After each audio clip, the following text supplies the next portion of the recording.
Hi YouTube, my name's Drew, and you're watching Drawing with Drew. This is going to be the first video in a video series where I'm going to be creating my very own comic book.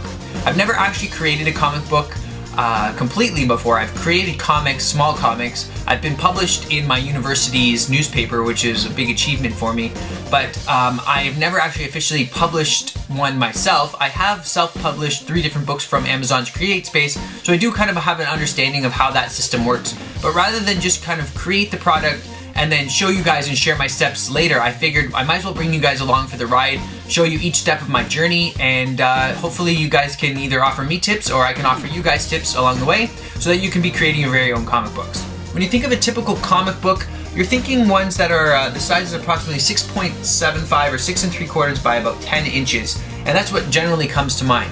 But comic books come in a variety of different sizes, and if you're going to be doing a Create Space publishing, self-publishing, like I'm going to be doing, it's not going to be exactly the same dimensions since they offer slightly different page sizes. I've just typed in Create Space book sizes into Google, and this is what's come up. So it gives you a variety of the different sizes that you can use. It's very important to know the size of book that you would like to be creating prior to starting your book. It just saves a lot of headaches down the road, so you don't have to crop your images or resize things. Kind of have an idea of what size you'd like your book to be and then go from there. So the first step in your comic making journey is to actually create a story. So you're going to need to think of some sort of an idea that's going to be, somewhat intriguing to your readers. I've chosen this story called Poop Dog, The Adventures of Poop Dog, because my dog, when she was younger, she used to poop all over the place. I've had stories when I was a kid when I've actually, I woke up in the morning and stepped down into a pile. So I've had my fair share of little packages left around the house, so I thought this would be kind of a fun story to do. Plus I always kind of find this humor funny. So what I've done here, I'm just using a regular old sketchbook, and I would start by just literally drawing a box, and I would start by doing the writing first. So I would just, whatever comes into mind, I'll write that down, and then I'll do a little tiny sketch to go along with it so I don't stop the flow. Like if you're going to try to do a little sketch, a little thumbnail, and then create some sort of text box, I find it doesn't work for me. I like to do the writing first and do the little sketches as I go, and then I can always change those later. Okay, so I'm going to be using my UGEE 1910B drawing monitor, and I've got a lot of different reviews on the monitor and also some troubleshooting videos. If you need that, you can check that on my channel. I've got it hooked up to my 2011 MacBook Pro. It's a quad-core i7, and it runs everything pretty well. I'm going to be using Photoshop today, so let's set it up. I'm actually going to double the size dimensions so that I can have a bigger image and then shrink it down later to make it look a little crisper. So I'm going to take the dimensions, which is 6.69. I'll just do it by 2. So I've got 13.38, and I'll just go into my Photoshop here and input this in the specifications. Now that I have my page open, I am just going to be roughing in the boxes, and I kind of have this interesting idea to do it sort of differently than just your typical box. If you like this style, I'll just show you quickly how you can do it. Just click the marquee tool and then just select the box area that you'd like. And then I'm just using the regular old paintbrush tool here, and you just kind of trace it, not being overly careful. And I find it kind of gives it this interesting look to the page, almost like a little more kiddie, actually kid-friendly.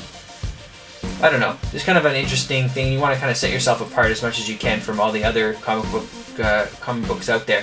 I just finished inputting all of the text for the very first page. This is actually just the first half of the comic. I've got Meet Sam, a new addition to the McDougal family. This is Drew, one of the owners.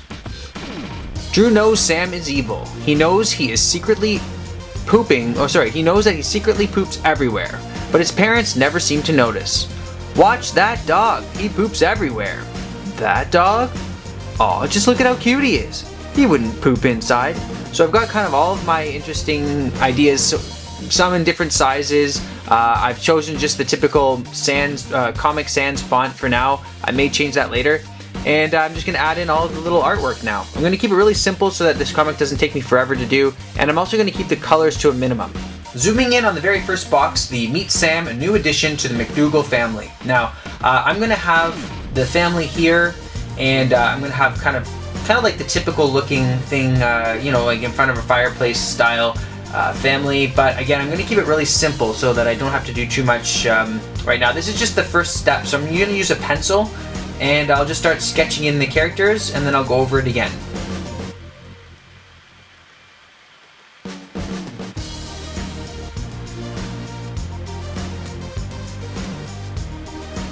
Okay, so here's my poop dog in the beginning, in the front here. I've got, this is going to be Drew, and then I've got my parents and my 2 younger brothers. These are going to represent those guys. We're not the McDougals, but that kind of a funny name for the family.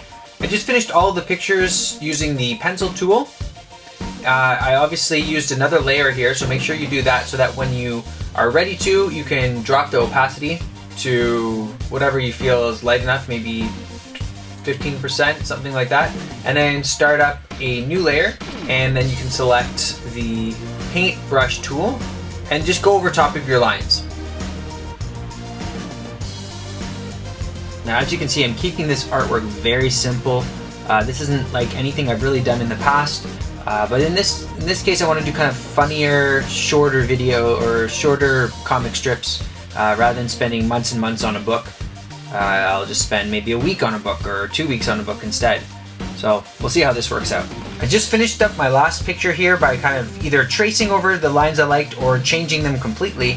I'm just going to now hide the hidden layer, or the pencil layer, and you can see, although I need to do a few little touch-ups here and there, it looks pretty good.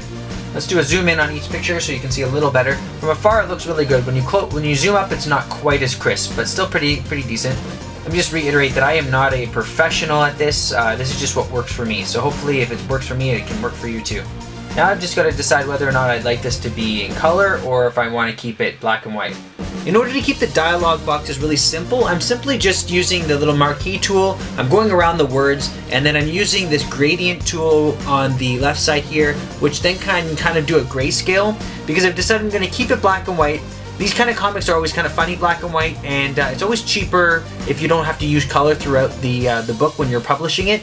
You can still have a color cover page, but as long as the inside's black and white, it'll be cheaper. For this one here, I'm using the polygon lasso tool here, so I can do kind of a variety of lines and connect them. And then I'm using the darker shade of the gray that I've been using to shade here to go around the outside.